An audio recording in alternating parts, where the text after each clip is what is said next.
Market के जो सबसे बड़े प्लेयर हैं, मतलब जो ओवरऑल मार्केट को कंट्रोल भी करते हैं कि मार्केट ऊपर जाएगा नीचे जाएगा, कोई भी शेयर ऊपर जाएगा नीचे जाएगा, दे एफआईआई और डीआईआई। उसमें भी स्पेसिफिकली मैं एफआईआई की बात करता हूँ, उसमें भी स्पेसिफिक एफआईआई। जनरली एफआईआई वगैरह होते हैं, डीआई वगैरह होते हैं, वो किसी स्पेसिफिक शेयर के अंदर अगर इन्वेस्टमेंट करते हैं तो उनको पहले से कुछ प्री इन्फॉर्म चीजें होती है या उनकी रिसर्च टीम होती है बहुत बड़ी कि हाँ ये शेयर तो कंपेरेटिवली बहुत अच्छे चांस होते हैं कि यह बढ़ने वाला है। अच्छे चांस है, गारंटी तो कभी किसी चीज की नहीं होती, पर बहुत अच्छे चांस होते हैं कि वो शेयर बढ़ने वाला है। साथ में उनके पास इतना पैसा होता है एफआईआई डीआईआई के पास कि वो मार्केट को इजीली हिला सकते हैं। कोई भी स्पेसिफिक शेयर है ना, उसको हिला भी सकते हैं उनको, मतलब उस शेयर को कम ज्यादा वो कर सकते हैं, इतना उनके पास पावर होती है। तो इसीलिए अपन जनरली रिटेल इन्वेस्टर्स होते हैं ना, तो वो एफआईआई डीआईआई को उनको एक तरह से फॉलो करना चाहिए, पर ब्लाइंडली नहीं, कुछ सोच समझ के अपन आगे भी डिस्कस करेंगे चीजों को। तो ये एफआईआई डीआईआई ने कौन कौन से शेयर्स के अंदर पैसा लगाया है, ये कैसे चेक कर सकते हैं कि कौन कौन सी कंपनीज में इन्होंने अपना इन्वेस्टमेंट बढ़ाया है।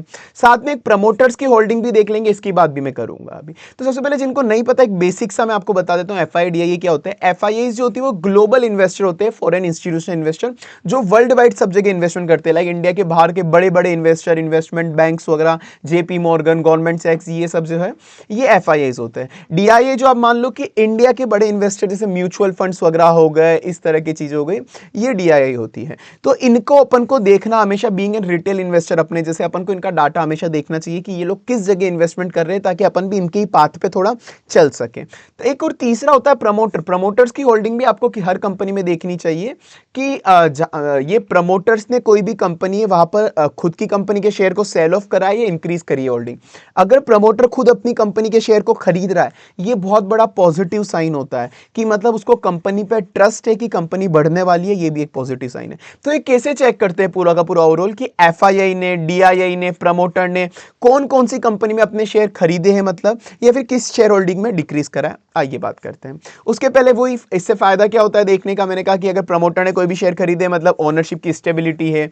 एफआईआई डीआईआई ने कोई भी शेयर खरीदे मतलब उनको मार्केट पे किसी शेयर पे कॉन्फिडेंस है कि हाँ भाई ये शेयर तो बढ़ने वाला है। तो ये कुछ चीजें होती है। आइए अपन बात करते हैं कि अब ये कैसे चेक करते हैं। आगे चलने के पहले एक बार वीडियो को लाइक कर देना, चैनल याद रख के सब्सक्राइब कर देना और बेल आइकन नोटिफिकेशन प्रेस कर देना। अब अपन आगे चलते हैं उसके। तो ये जानते हैं अपन कैसे चेक करते हैं। इसके लिए आप गूगल पे जाना, आप screener.in टाइप कर देना, मतलब नॉर्मल वेबसाइट पे चले जाना screener.in। अब इसके अलावा आप दूसरी वेबसाइट भी यूज ले सकते हो, तो इसमें कुछ दो तीन फीचर जो आपके ज्यादा यूजफुल है इसलिए मैं यूज ले रहा हूँ, बाकी आप बहुत सी वेबसाइट इसी अवेलेबल है। अब screener.in पे गए, अब यहाँ पे आप स्क्रीन पे चले जाना, स्क्रीन पे क्रिएट न्यू स्क्रीन कर दो। आप यहाँ पे क्रिएट न्यू स्क्रीन पे अपन को क्या देखना है कि जिसमें भी 5% से ज्यादा एफआईआई की होल्डिंग इंक्रीज हुई है, तो आप लिख दो चेंज इन एफआईआई होल्डिंग, यहाँ पे आ गया ग्रेटर देन 5%, 5% से ज्यादा एफआईआई ने खरीदा। या फिर अपन एक और क्राइटेरिया ले लेते हैं, या फिर चेंज इन डीआईआई होल्डिंग की डीआईआई होल्डिंग ने भी ग्रेटर देन 5% खरीदा। इनमें से कोई भी एक क्राइटेरिया फुलफिल हो गया तो वो आ जाएगा। अब आप इसको रन कर दो, इस क्वेरी को। आप जैसे ही रन करोगे आपके सामने बहुत सारी कंपनीज आ जाएगी कि या तो उन्होंने एफआईआई ने 5% ज्यादा खरीदा या डीआईआई ने 5% ज्यादा खरीदा। तो अब ये देखो यहाँ पे आपके पास 41 रिजल्ट, ऐसी 41 कंपनीज आई है जिसके अंदर दिसंबर क्वार्टर के अंदर, अभी क्योंकि लेटेस्ट क्वार्टर के हिसाब से रिजल्ट आएगा जनरली, तो वहां पर उन्होंने कितनी इन्होंने शेयर होल्डिंग परचेज करी। अब यहाँ पे आपको दिख जाएगा जैसे चेंज इन एफआईआई होल्डिंग है, यहाँ पे दिख रहा है। आप चाहो तो इसको शॉर्ट कर लो, हाई टू लो, एक बार क्लिक कर दो, तो क्लिक करने से हाई टू लो सॉर्ट हो जाएगा। अब जैसे 26% इन्होंने ट्रिपल ए टेक्नोलॉजी के अंदर एफआईआई ने परचेस करा है, 16% इन्होंने इंडिया बुल्स के अंदर परचेस करा है एफआईआई ने। अब एक बार इसका डाटा और फर्दर देखना, इसका पूरा डिटेल देखो। कंपनी की लिस्ट आ गई, पर मैं ये केवल एग्जांपल के लिए, पहले मैं बता दूं all the companies shown here are just for example, कि मैं एग्जांपल बता रहा हूं। अब आपको ऐसा ही नहीं कि ब्लाइंडली आपको ट्रस्ट कर लेना है कि हाँ ये शेयर में एफआईआई ने इन्वेस्ट करा, अपन भी करते थे, नहीं। आधी बार गेम ऑपरेटर का मतलब बहुत खराब भी होता है, वो शेयर को मैनिपुलेट करने के लिए भी आधी बार करते हैं। तो अब इसको आपको ना इस कंपनी के पूरे फंडामेंटल्स अच्छे से पढ़ने पड़ेंगे कि ये कंपनी के असली में इन्वेस्टमेंट करने लायक है भी या नहीं है।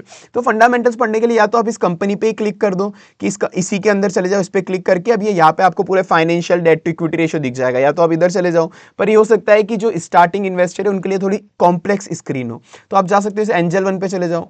एंजल वन पे आप सर्च कर लेना ये कंपनी, जैसे मैंने ट्रिपल ए कंपनी सर्च करी, triple A technologies. Triple A technologies के अब सारे के सारे फंडामेंटल आ जाएंगे कि इनका पी रेशियो क्या है, डेट टू इक्विटी क्या है, इनके फाइनेंशियल क्या है, ये सब। और नीचे यहाँ पे ये देखो आपको शेयर होल्डिंग पैटर्न इनका दिख जाएगा। एफआईआई के पास दिसंबर 24 में 0% होल्डिंग थी, सितंबर 25 में इंक्रीज करके इन्होंने 7% कर ली, दिसंबर 25 में इन्होंने इंक्रीज करके 34% शेयर होल्डिंग कर ली है। तो एफआईआई ने परचेस अच्छा खासा करा है। तो ये है। बट एक चीज देखना, ये वाली कंपनी क्या है, ये सारी स्मॉल कैप कंपनी है, ये वाली स्मॉल कैप कंपनी। तो small cap company high risk high return पर रिस्की भी ज्यादा होती है, ये वाली हाई रिस्क हाई रिटर्न वाली। तो अगर अब आपको चाहिए तो आप क्या कर सकते हो, यहां पर मार्केट कैपिटलाइजेशन से भी एक फिल्टर ले सकते हो कि ये मार्केट कैपिटलाइजेशन जिनकी ज्यादा हो, हाई हो, वहां पे किस किसने परचेस करा है। तो अब जो ऊपर टॉप से लेके डाउन तक अब शॉर्ट हो गया कि जिसकी मार्केट कैपिटलाइजेशन ज्यादा है वो कंपनीज पहले शो होगी। जैसे स्विगी हो गया, आईडीएफसी हो गया, आईडीएफसी स्विगी के अंदर अगर आप देखोगे तो आईडीएफसी में 12% शेयर खरीदे, 12% शेयर खरीदे इन्होंने। अब जैसे मैं आईडीएफसी में जाऊंगा एंजल वन पे, तो अब आईडीएफसी के आप फाइनेंशियल देख सकते हो, इसका पी रेशियो क्या चल रहा है, इसकी बुक वैल्यू क्या चल रही है, रिटर्न ऑन इक्विटी क्या चल रहा है, इसके फाइनेंशियल्स आप देख सकते हो। फिर यहाँ पे भी आप देखो सेम आईडीएफसी के अंदर कि इन्होंने एफआईआई ने पहले 23% थे, 23% जून 25 से लेके 36% इन्होंने दिसंबर 25 में कर दिए यहाँ पर। तो ये इनके आप इससे चेंज इन शेयर होल्डिंग देख सकते हो। उसके बाद फंडामेंटल आपको एनालाइज करने पड़ेंगे कि ये कंपनी असली के अंदर एनालाइज करने लायक है या नहीं। और हालांकि इसी टॉप कंपनी जिसमें एफआईडीआई ने इन्वेस्ट करा था, उनकी जो टॉप कंपनी की लिस्ट है मैं नीचे डिस्क्रिप्शन बॉक्स में डाल दूंगा, जिनके अपन ने फंडामेंटल एनालाइज करे, आप वो वीडियो देख सकते हो डिटेल में फंडामेंटल एनालिसिस की, वो वीडियो भी देख सकते हो। अब आप चाहो तो इस क्वेरी को थोड़ा और स्ट्रॉन्ग कर सकते हो, जैसे आपने चेंज इन एफआईआई होल्डिंग करा वैसे आप लगा दो और चेंज इन प्रमोटर होल्डिंग, या फिर प्रमोटर ने भी कोई 5% से ज्यादा शेयर परचेस करे, आप इस क्वेरी को भी रन कर सकते हो। तो अब यहाँ पे आपको 85 कंपनी दिख गई, 85 कंपनी जहां पे या तो एफआईआई ने खरीदे या प्रमोटर ने खरीदे या फिर डीआईआई ने खरीदे। तो ये सारी चीजें आप एक से कवर करके देख सकते हो। और आप चाहो तो इसमें और ज्यादा स्ट्रॉन्ग क्वेरीज लगा सकते हो कि भाई जिसके अंदर स्पेसिफिक मुझे देखना है, जिसके अंदर डेट टू इक्विटी जो रेशियो है ना, डेट टू इक्विटी रेशियो कम होना चाहिए। लेट्स से मैं कुछ भी लिख देता हूं, एक बार एग्जांपल के लिए 2 लिख देता हूं, 2 से कम होना चाहिए, मैं ये भी लिख देता हूं। अब इस क्वेरी को रन कर दो।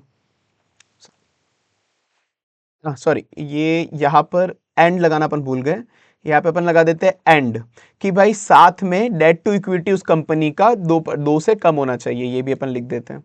अब इस क्वेरी को रन कर दो आप, तो अब वो कंपनी आ जाएगी जिसका डेट टू इक्विटी कम है। आप चाहो तो उसे सेल्स ग्रोथ के फिल्टर भी लगा सकते हो, रिटर्न ऑन इक्विटी के अगर फिल्टर भी लगा सकते हो आप यहाँ पे, कि ठीक है जिस कंपनी के अंदर एंड करके लगा दो कि जिसकी सेल्स की ग्रोथ हो, वो सेल्स की ग्रोथ कम से कम 10% की सेल्स की ग्रोथ तो होनी चाहिए, सेल्स ग्रोथ 10 ईयर की कम से कम 10% होनी चाहिए, ये लगा दो आप।